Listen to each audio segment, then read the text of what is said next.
Vous écoutez RMC. RMC, votre auto. la Minute Verte. Alors là, on va ouvrir un débat. Le dernier débat de ce week-end des experts auto, Jean-Luc, et on va parler d'électrique avec, vous le savez, cette possibilité d'avoir un freinage régénératif lorsque vous avez un véhicule électrique. Voilà, vous lâchez l'accélérateur. Un véhicule électrifié, parce que même une voiture hybride, quand on ralentit, elle récupère de l'énergie. Elle récupère de l'énergie. Une grande partie du freinage va être effectuée par le moteur électrique qui se transforme en générateur lorsqu'on lève le pied de l'accélérateur et donc ralentit la voiture, voire même dans certains cas carrément la freine et profite de cette énergie donc qui est récupérée pour recharger la batterie. Donc, sans doute à tort, beaucoup de gens imaginent que plus on va avoir de récupération d'énergie en décélération, c'est-à-dire au moment où je lève le pied, plus ça va freiner, plus c'est intéressant. Parce qu'on se dit, tiens, je vais récupérer plus d'énergie. Oui, puisque la voiture va freiner, donc elle va recharger la batterie. Plus. Elle va plus recharger la batterie. Donc, beaucoup de gens ont ce sentiment trompeur que quand on lève le pied et que ça recharge beaucoup, on va faire des économies. Eh ben, c'est pas du tout vrai. Et qui a fait... Alors là, pour le coup, je suis très content parce que vous savez, Volkswagen, ils ont pris un virage, pareil, comme beaucoup de constructeurs, d'ailleurs. Mais eux, c'est vraiment à 180 degrés. Ça veut dire que demain, la politique de l'électrification va être intense. Donc, ils ont plusieurs modèles qui sortent. Il y a l'ID3 qui est déjà sorti, qui est la berline. Il y a l'ID4 qui va arriver, qui est un petit SUV. Et ils se sont posé la question, mais vraiment, en se disant, voyons, on veut proposer un véhicule avec l'efficacité énergétique la plus grande. Qu'est-ce qu'il faut qu'on mette en place comme type de régénération ? Ils ont fait tout un tas d'études. Alors déjà, ils sont partis d'une constatation, c'est que en mode roue libre, on n'a pas de conversion d'énergie. Et comme chaque conversion d'énergie n'est pas efficace à 100%, vous avez toujours des pertes. Vous avez toujours une perte de rendement. Même avec un moteur électrique qui est très bon, quand vous transformez de l'énergie cinétique, c'est-à-dire l'élan de la voiture, en énergie électrique, vous convertissez pas 100% de cette énergie. Il y a toujours une perte. Quand vous allez réaccélérer, vous allez également avoir une perte, même si l'efficacité d'un moteur électrique est d'environ 95%, à comparer aux, on va dire, 30% d'efficacité d'un moteur thermique en vrai fonctionnement. Leur efficacité théorique maximale, c'est entre 41 et 42%, aussi bien pour les essences.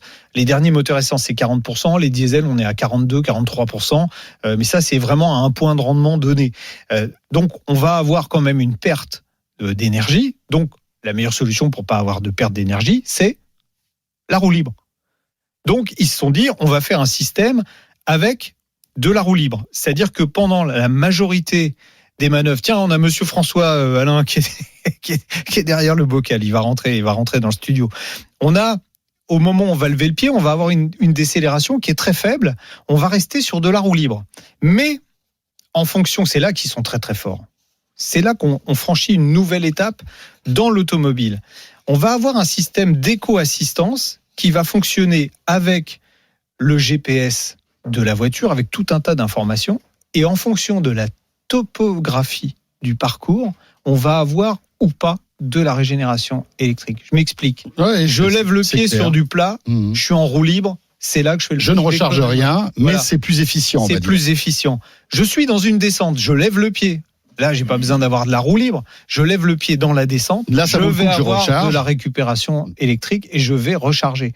Je vais recharger sans trop freiner la voiture pour pas avoir besoin de la réaccélérer si plus loin il y a un plat. D'accord. Mais la voiture, elle sait déjà qu'il va y avoir un plat après. Donc, on va avoir une efficience en fait qui va être beaucoup plus intéressante et c'est ce qui permettra demain. Alors, en même temps, c'est on va dire une des étapes de la voiture autonome, parce que la voiture autonome fera ça toute seule, puisqu'il n'y a plus de conducteur.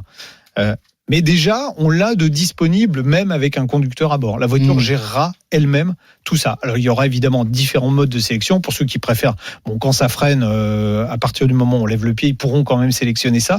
Mais le mode le plus efficient en automatique sera ça, c'est-à-dire un mélange à la fois de roues libres assez souvent et de freinage régénératif plus marqué quand on sera, par exemple, dans les descentes. Et ça arrive quand, ça ? Mais là, ça y est, 2021, on y est. D'accord.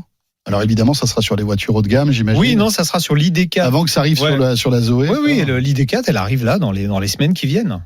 Et excusez-moi, mais peut-être l'avez-vous dit, mais ça m'a échappé, on peut économiser combien de pourcentage en fait, ou récupérer combien de pourcentage? Alors, il n'y a pas d'études précises qui disent on va Faut récupérer. dire que c'est compliqué. Bah oui, Mais ça dépend l'investissement supplémentaire vaut le coup, Ah oui, à votre avis? Non, mais il n'y a pas d'investissement. On a déjà tous les éléments qui sont dans la voiture. Ensuite, c'est que du Enfin, oui, soft. mais ça coûte Oui. de l'argent. Non, mais c'est que du J'imagine soft. qu'il faut Vous des avez déjà une capteurs voiture ou des- électrique. Non, même pas. Même pas. C'est que du soft qui est basé. Là, vous servez des infos du GPS, vous servez du moteur électrique, vous servez des capteurs de la voiture.